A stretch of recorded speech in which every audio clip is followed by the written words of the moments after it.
يا ربي بالمصطفى بلغ مقاصدنا واغفر لنا ما مضى يا واسع الكرم مولاي أصحابك يا نور الله أصحابك يا نور الله نويت سنة الاعتكاف فرمان مصطفیٰ صلی اللہ تعالی علیہ وآلہ وسلم کہ جو بندہ شوق و محبت کے ساتھ میری ذات پر صبح 3 مرتبہ اور شام کو 3 مرتبہ درود پاک پڑھے گا، اللہ رب العزت اس دن اور اس رات کے سکیرہ گناہوں کو معاف فرما دے گا۔ صلو علی الحبیب صلی اللہ تعالی علی محمد صلی اللہ تعالی علیہ وآلہ وسلم۔ آقا علیہ السلام کا یہ فرمان ہے جس کا مفہوم اس طرح ہے۔ آقا علیہ السلام نے ایک مرتبہ ایک ٹہنی کو پکڑا، اس ٹہنی کو ہلایا تو اس سے جو ہے وہ پتے جھڑنا شروع ہو گئے۔ تو آقا علیہ السلام نے صحابہ کو مخاطب ہو کر ارشاد فرمایا صحابہ یہ دیکھ رہے ہو ٹہنی ہلانے سے کس طرح پتے گر رہے ہیں؟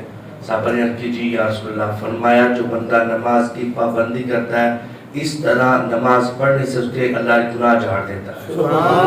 ایسے ہو سکے بلکہ ہو سکے نہیں، اپنا معمول بنائیں، اپنا یہ شعار زندگی بنائیں کہ 5 وقتہ نماز کچھ بھی ہو جائے ہم نے نماز کو چھوڑنا نہیں، یہ تو ہر حال میں فرض ہے۔ یہاں تک کہ اگر اشاروں سے پڑھ سکتے ہو، اتنے بیمار ہو گئے ہو تو اشاروں سے بھی نماز پڑھنا یہ بھی فرض ہے۔ تو آج ہمارا جو موضوع ہے وہ کیا ہے؟ کف صوب کے بارے میں معلومات۔ کف صوب کسے کہتے ہیں؟ اس سے پہلے ایک مسئلہ سماعت کر لیں، وہ اس حوالہ سے کہ یہ جو کل ہم نے اوقات مکروہہ اور وہ وقت سماعت کیے جس میں نوافل ادا نہیں کر سکتے، تو یہ مسئلہ دونوں کے ساتھ ریلیٹڈ ہے کہ سجدہ شکر، یہ سجدہ شکر جن اوقات میں ہم نوافل نہیں پڑھ سکتے ان اوقات میں ہم سجدہ شکر بھی نہیں کر سکتے۔ یعنی اکثر لوگ فجر کے فرض پڑھنے کے بعد سجدہ شکر ادا کرتے ہیں اور عصر کی نماز پڑھنے کے بعد سجدہ شکر ادا کرتے ہیں۔ جن اوقات میں ہم نے کل سماعت کیا کہ نوافل پڑھنا جائز نہیں، ان اوقات میں سجدہ شکر کرنا بھی جائز نہیں ہے، تو ان اوقات میں بھی سجدہ شکر ادا نہیں کیا جائے گا۔ تو یہ انتہائی اہم ترین مسائل ہیں اگر ہم سمجھیں۔ ہم کو مشکل اس وجہ سے لگ رہے ہیں کہ اس سے پہلے ہم نے بالکل نہ سنے، نہ سمجھے، نہ توجہ کی اور نہ اس طرف ہم نے دلچسپی لی، نہ ہمارا دل اس طرف راغب ہوا کہ ہم یہ شرعی مسائل جو ہے ان کو سمجھیں اور سنیں اور اس پر عمل کریں۔ اس وجہ سے یہ جو بعض نے کہا کہ آخری دن جو ہمارے چل رہے ہیں یہ مشکل جو ہے مسائل آ گئے، یہ مشکل مسائل نہیں ہیں، وجہ یہ ہے کہ ہماری توجہ نہیں ہے۔ تو آج یہ جو مسئلہ جس پر انشاءاللہ ڈسکس کریں گے یہ بھی انتہائی اہم ترین ہے۔ کف صوب کسے کہتے ہیں؟ کف یعنی موڑنا، لپیٹنا، اور صوب کہتے ہیں کپڑے کو۔ تو کپڑے کو لپیٹنا نماز کے اندر یا نماز سے پہلے اس کو جو ہے موڑ کر لپیٹ کر جو ہے نماز کو شروع کرنا، تو یہ مسئلہ انتہائی اہم ترین ہے کہ جو بندہ پہلے مسئلہ سماعت کرے پھر انشاءاللہ میں اس کے دلائل بھی عرض کرتا ہوں کہ نماز کی حالت میں اگر کوئی بندہ جسم کے کسی بھی حصے پر وہ اپنے کپڑے کو لپیٹے گا، سمیٹے گا، اس کو موڑے گا تو اس سے نماز مکروہ تحریمی ہو جائے گی۔ اور یہ بازوؤں کا مسئلہ یہ کہ اگر آدھی کلائی سے زیادہ ہم نے اس طرح موڑ کر جو ہے ہم نے نماز پڑھی تو آدھی کلائی سے اگر زیادہ اوپر چڑھا ہوا تو اس سے بھی ہماری نماز مکروہ تحریمی ہو جائے گی۔ نماز اگر مکروہ تحریمی ہو جائے تو اس کا کیا حکم ہے؟ وہ نماز دہرانی واجب ہو جاتی ہے، وہ نماز واجب الاعادہ ہو جاتی ہے۔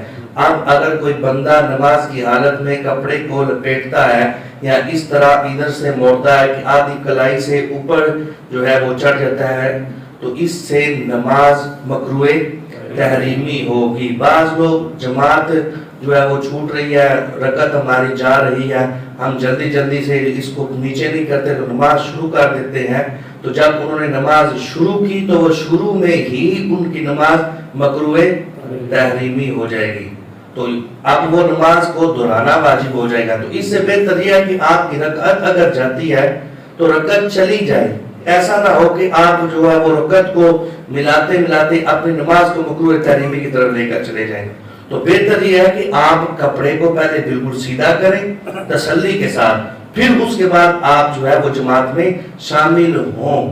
اب آپ یہاں پر یہ کہ اگر جماعت جاتی ہے تو جماعت بھی واجب ہے اور مکروہ تحریمی سے بچنا بھی واجب ہے۔ تو یہ واجب اگر جماعت ہے تو یہ سیدھا کر کے نماز پڑھنا یہ بھی واجب ہے۔ اب اس میں ایک سوال پیدا ہوتا ہے کہ یہ تو ہم نے جب درزی کو دیا تو درزی نے کف بنا دیے، درزی نے تو موڑا ہوا ہے۔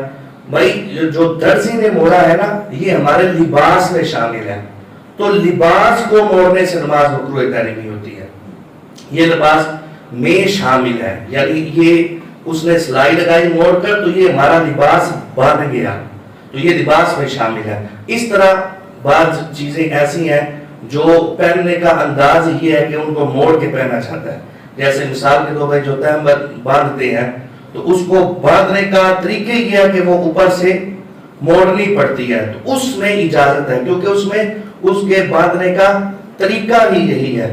اب اسی طرح اگر کسی بندے نے نماز شروع کی تو نماز میں وہ اپنی شلوار کو جو ہے اوپر سے فولڈ کر رہا ہے تو اس سے بھی نماز مکروہ تحریمی ہو جائے گی۔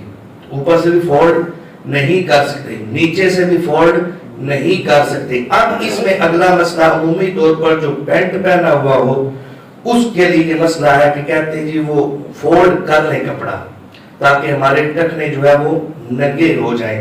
تو اب میں نے یہ عرض پہلے مسئلہ کر دیا کہ نماز کی حالت میں ٹخنوں کا جو ہے وہ گھٹوں کا، پنجابی جسے کہتے ہیں، ان کا وہ جو ہے ظاہر ہونا، یہ اگر یہ ظاہر نہیں ہوں گے تو یہ نماز مکروہ تنزیہی ہوگی۔ تو مکروہ تنزیہی وہ ہے جس میں نماز میں حرج واقع نہیں ہوتا، اگرچہ یہ شرعی طور پر ناپسندیدہ عمل ہے، اس کا کرنے والا گناہگار بھی نہیں ہوگا، اس سے نماز میں بھی کوئی حرج واقع نہیں ہوگا۔ اب اگر کوئی بندہ پینٹ کو فولڈ کر رہا ہے تو پینٹ کو فولڈ کرنے سے نماز کیا ہوگی؟ مکروہ تحریمی، جس کی وجہ سے نماز واجب الاعادہ بھی ہوگی اور عمل کرنے والا بندہ گناہگار بھی ہوگا۔ تو اب آپ بتائیں کہ غلطی زیادہ کون سی ہے؟ اگرچہ وہ بھی ناپسندیدہ عمل ہے شرعی طور پر، لیکن گناہ نہیں، نماز میں حرج نہیں کہ یہ ہمارے ٹخنے جو ہے وہ ننگے ہونے چاہیے، اگر وہ نہیں، ان پر کپڑا ہے، وہ ہم نے شلوار اتنی لمبی جو ہے وہ سلوائی ہوئی ہے، تو یہ مکروہ تنزیہی ہوگا۔ تو مکروہ تنزیہی پر اگر عمل ہو جائے اس سے کہ وہ مکروہ تحریمی کی طرف چلا جائے، تو بہتر کیا ہے؟ فولڈ کرنا بہتر ہے یا فولڈ نہ کرنا بہتر ہے؟ نہ کرنا بہتر ہے، کیونکہ اگر فولڈ کریں گے تو وہ مکروہ تحریمی کی طرف بات چلی جائے گی۔ تو یہ جو کپڑے کو فولڈ کرنا یہ ہر فقہ کی کتاب میں موجود ہے اور یہ خود ساختہ مسئلہ نہیں ہے، بلکہ یہ بخاری شریف کی حدیث پاک بھی ہے، مسلم شریف کی بھی حدیث پاک ہے۔ بخاری شریف میرے سامنے جلد اول میں آقا علیہ السلام کا یہ فرمان موجود ہے، اور یہ جو باب ہے، باب کا نام ہی یہی ہے، باب لا یکف شعرا، کہ بالوں کو جو ہے ان سے نہ کھیلا جائے، ان کو نہ موڑا جائے، ان سے نہ جو ہے وہ ان کو موڑا جائے، ان کو سمیٹا جائے نماز کی حالت میں۔ تو حدیث پاک میں عرض کرتا ہوں، عن ابن عباس رضی اللہ تعالی عنہما قال امر النبی صلی اللہ تعالی علیہ وسلم ان يسجد على 7 اعظم ولا يكف شعره ولا ثوبه۔ تو یہ حدیث پاک ہے، ابن عباس راوی ہے کہ آقا علیہ السلام کے بارے میں فرماتا ہے کہ آقا علیہ السلام کو حکم دیا گیا ان يسجد على 7 اعظم، کہ آقا علیہ السلام 7 ہڈیوں پر سجدہ کریں، ولا یکف، کف کف، یہ دیکھیں، ولا یکف، اور نہ موڑیں، نہ سمیٹیں، نہ اٹھائیں کپڑے کو، شعرہ، اپنے بالوں کو، ولا ثوبہ، اور نہ ہی اپنے کپڑے کو، ثوب کہتے ہیں عربی میں کپڑے کو۔ تو یہ حدیث پاک جو ہے وہ صحیح بخاری شریف میں یہ حدیث پاک موجود ہے. اور اس سے اگلا جو باب ہے اس باب کا نام کیا ہے؟ اس باب کا نام ہے باب لا یکف ثوبہ فی الصلاۃ. فی الصلاۃ نماز میں لا یکف نہ موڑو ثوبہ اپنے کپڑے کو. اس باب کا نام یہی ہے. جسے پاک میں عرض کرتا ہوں ان ابن عباس نے بھی حضرت ابن عباس سے مروی حدیث پاک عن نبی صلی اللہ علیہ وسلم قال امرت ان اسجد علی سبعۃ اعظم کہ آقا علیہ السلام کو حکم دیا گیا کہ وہ 7 ہڈیوں پر سجدہ کرے. لا اقف شعرا اور نہ جو ہے وہ بالوں کو سمیٹے، بالوں کو نہ موڑے. ولا ثوبا اور نہ ہی کپڑے کو موڑیں، نہ کپڑے کو سمیٹیں. تو اس حدیث پاک سے ایک تو یہ مسئلہ ہمیں واضح ہو گیا صحیح بخاری شریف کی حدیث پاک سے کہ کپڑے کو ہم نے سمیٹنا نہیں ہے، کپڑے کو ہم نے موڑنا نہیں ہے. اور مسلم شریف کے حدیث پاک ہے جس کا میں ترجمہ کر دیتا ہوں. یہ بھی مسلم شریف میں حدیث پاک موجود ہے. آقا علیہ السلام باب ہے اس کا اعضاء السجود. اس میں مسلم شریف کی حدیث پاک ہے اس کا ترجمہ آقا علیہ السلام نے ارشاد فرمایا مجھے 7 اعضاء پر سجدے کا حکم دیا گیا اور اس بات کا حکم ہے کہ بال اکٹھے نہ کروں اور نہ ہی کپڑے کو اٹھاؤں، نہ ہی کپڑے کو سمیٹوں. یہ مسلم شریف کی ایک حدیث پاک ہے. اور مسلم شریف کی دوسری حدیث پاک ہے جس کا ترجمہ یہ ہے کہ آقا علیہ السلام کا یہ فرمان موجود ہے اسی باب میں کہ مجھے 7 اعضاء پر سجدے کا حکم ہے اور اس بات کا ہے کہ میں بال اکٹھے نہ کروں اور کپڑے کو نہ اٹھاؤں. تو یہ ان 2 احادیث سے مسلم شریف اور 2 احادیث بخاری شریف سے ہمیں یہ پتہ چلا کہ حدیث پاک میں منع کیا گیا کہ ہم کپڑے کو فولڈ کریں، کپڑے کو جو ہے وہ لپیٹیں یا سمیٹیں. تو اس سے نماز کیا ہو جاتی ہے؟ مکروہ تحریمی ہو جاتی ہے. تو اس میں ہم نے نہیں کرنا. ایک اس میں یہ بھی مسئلہ علماء کرام نے بیان فرمایا کہ کپڑے کو اٹھانا، اس سے بھی مراد یہ ہے کہ بعض لوگ سجدے میں جاتے ہوئے رکوع سے اٹھتے ہوئے ہاتھوں سے اپنے جو ہے وہ کپڑے کو اٹھاتے ہیں، اپنی قمیض کو پکڑ کے شلوار کو بھی ایسے اوپر اٹھا کر پھر سجدے میں جاتے ہیں. تو یہ سجدے میں جاتے ہوئے اس طرح جو ہے وہ کپڑوں کو اٹھانا یہ بھی مکروہ تحریمی ہے. یہ بھی عمل مکروہ تحریمی. علی بھائی ان کو یہ عمل آپ پریکٹیکل کر کے دکھائیں کہ کس طرح جو ہے وہ نماز مکروہ تحریمی ہو جائے گی. جی یہ رکوع میں یہ رکوع سے اٹھتے ہوئے پھر سجدے میں جاتے ہوئے اس طرح کپڑے کو اٹھا کر سجدے میں جانا، اس سے بھی نماز مکروہ تحریمی ہو جائے گی. اس میں یہ فتاوی رضویہ شریف میں یہ مسئلہ موجود ہے اور بہار شریعت میں بھی ہے. سوال کیا گیا اعلیٰ حضرت نے اس کا جواب دیتے ہوئے یہ ارشاد فرمایا ہوا کہ آستینیں اتار کر نماز میں داخل ہو، یعنی نیچے کر کے، اگرچہ رکعت جاتی رہے اور اگر آستین چڑھی نماز پڑھے تو اعادہ کیا جائے گا، یعنی نماز کو دوبارہ پڑھا جائے گا، یعنی کہ نماز مکروہ تحریمی ہو جائے گی. اور ایک جواب میں اعلیٰ حضرت فرماتے ہیں مکروہ ہے یہ اور سخت و شدید مکروہ ہے یہ عمل کرنا. اور اسی طرح اعلیٰ حضرت نے جو ہے یہ نماز میں جاتے ہوئے رکوع سے اٹھ کر سجدے میں جاتے ہوئے اس کے بارے میں ارشاد فرمایا اس طرح کپڑے کو اٹھانے سے بھی نماز مکروہ تحریمی ہو جائے گی. اور بہار شریعت میں بھی یہ مسئلہ انہی الفاظ کے ساتھ موجود ہے. فرمایا گیا آستینیں جو ہے کپڑے سمیٹنا یا آستینوں کو اوپر چڑھانا، اس سے بھی نماز مکروہ تحریمی ہو جاتی ہے. یہ سامنے سے کپڑے کو اٹھا کر سجدے میں جانا یہ بھی مفتی افضل ریاض نے بہار شریعت میں یہ مسئلہ بیان فرمایا کہ اس سے نماز مکروہ تحریمی ہو جاتی ہے. تو یہ انتہائی اہم ترین مسئلہ تھا.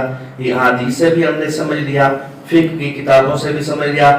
یہ بہار شریعت میں در مختار کے حوالے سے یہ دونوں مسئلے موجود ہیں اور فتاوی فیض رسول میں بھی مسئلے موجود ہیں.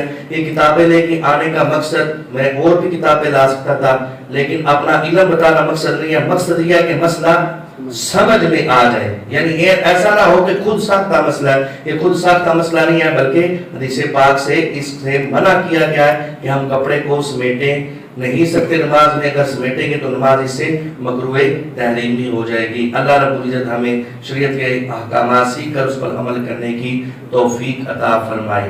اب گرمی موسم آپ بازو جی میں نے عرض کیا تھا کہ دوران جو ہے وہ بیان سوال کی اجازت نہیں ہوگی. ان کے سوال کا میں جواب دے دیتا ہوں. کل بھی عرض کیا تھا جی جن کی جو ہے وہ شرٹیں ہیں انہوں نے ہاف شرٹیں پہن کے اتنی شرٹیں پہن کر عمومی طور پر بچے نماز پڑھنے آ جاتے ہیں تو ان کی نماز درست ہے, نماز ہو جائے گی.